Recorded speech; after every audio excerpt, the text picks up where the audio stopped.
Hello guys.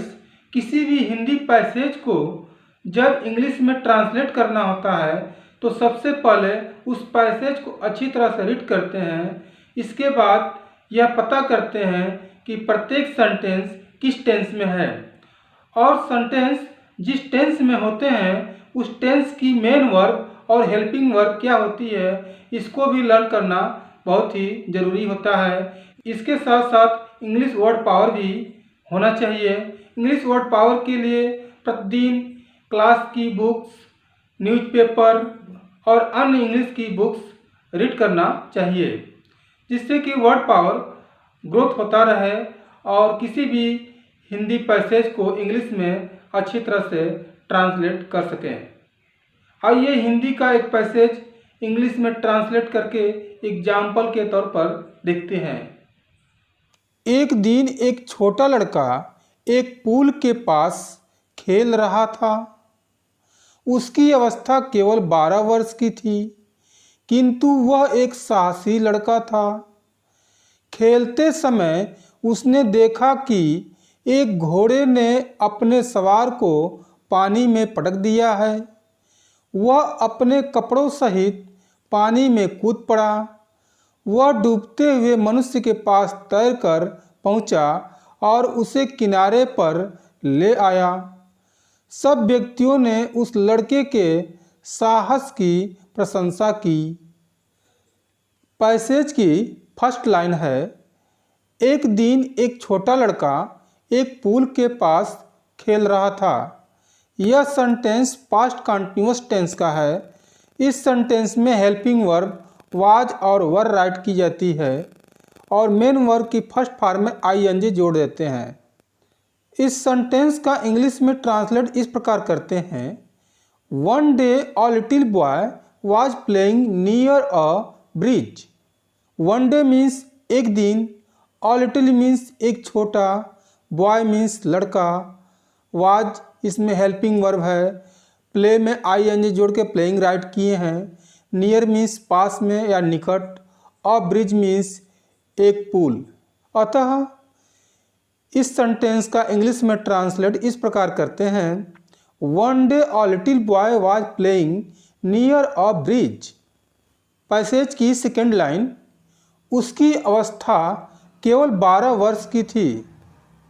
यह sentence past tense का है और इंग्लिश में इसका ट्रांसलेट इस प्रकार करते हैं, he was only 12 years old. He means वह, वाज मीन्स था, ओनली मीन्स केवल, 12 मीन्स 12, ईयर्स मीन्स वर्ष, ओल्ड मीन्स उम्र। वह केवल 12 वर्ष की उम्र का था, यानी उसकी अवस्था केवल 12 वर्ष की थी। पैसेज की थर्ड लाइन, किंतु वह एक साहसी लड़का था। यह भी सेंटेंस पास्ट टेंस का है। इसका इंग्लिश में इस प्रकार ट्रांसलेट करते हैं, but he was a brave boy. But means किंतु या लेकिन, ही मीन्स वह, वाज मीन्स था, अ ब्रेव मीन्स एक बहादुर या साहसी, बॉय मीन्स लड़का। But he was a brave boy. Passage की फोर्थ लाइन्स, खेलते समय उसने देखा कि एक घोड़े ने अपने सवार को पानी में पटक दिया है।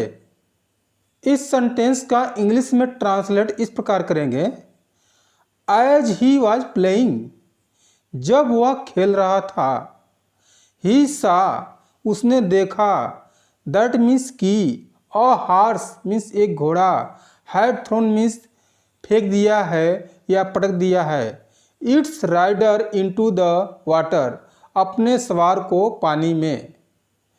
यानी इसको इस तरह से राइट करते हैं, as he was playing he saw that a horse had thrown its rider into the water. Passage की फिफ्थ लाइन, वह अपने कपड़ों सहित पानी में कूद पड़ा। इसका इंग्लिश में ट्रांसलेट ऐसे करते हैं, he at once jumped into the water with all his clothes on. He means वह, एट वंस मीन्स तुरंत, जम्प्ड मीन्स कूद पड़ा, इनटू द वाटर पानी में, with all his clothes on अपने कपड़ों सहित यानी कपड़े पहने हुए सहित। He at once jumped into the water with all his clothes on। Passage की 6th लाइन, वह डूबते हुए मनुष्य के पास तैरकर पहुंचा और उसे किनारे पर ले आया। यह भी सेंटेंस पास्ट इंडेफिनिट टेंस का है। इसका इंग्लिश में ट्रांसलेट इस प्रकार करते हैं, He swam up to the drowning man and brought him to the bank। He swam up to the drowning man। वह तैर कर गया to the drowning man यानी डूबते हुए आदमी के पास, and brought him to the bank और उसे किनारे तक ले आया। He swam up to the drowning man and brought him to the bank। Bank means किनारा। पैसेज की 7th लाइन, सब व्यक्तियों ने उस लड़के के साहस की प्रशंसा की। यह भी सेंटेंस पास्ट इंडेफिनिट टेंस का है। इसका इंग्लिश में ट्रांसलेट इस प्रकार करते हैं, everybody praise the courage of the boy. Everybody means प्रत्येक व्यक्ति यानी सभी व्यक्तियों ने, प्रेज की सेकेंड फॉर्म प्रेज्ड राइट करते हैं यानी प्रेज्ड मीन्स प्रशंसा किए, द करेज मीन्स साहस या हिम्मत, ऑफ द बॉय मीन्स लड़के की, यानी लड़के की साहस की सभी व्यक्तियों ने, प्रत्येक व्यक्तियों ने प्रशंसा किया। Everybody praise the courage of the boy. अब पूरे पैसेज को इंग्लिश में कंप्लीट रूप से इस प्रकार राइट करते हैं, one day a little boy was playing near a bridge। He was only 12 years old, but he was a brave boy। As he was playing, he saw that a horse had thrown its rider into the water। He at once jumped into the water with all his clothes on। He swam up to the drowning man and brought him to the bank। Everybody praised the courage of the boy।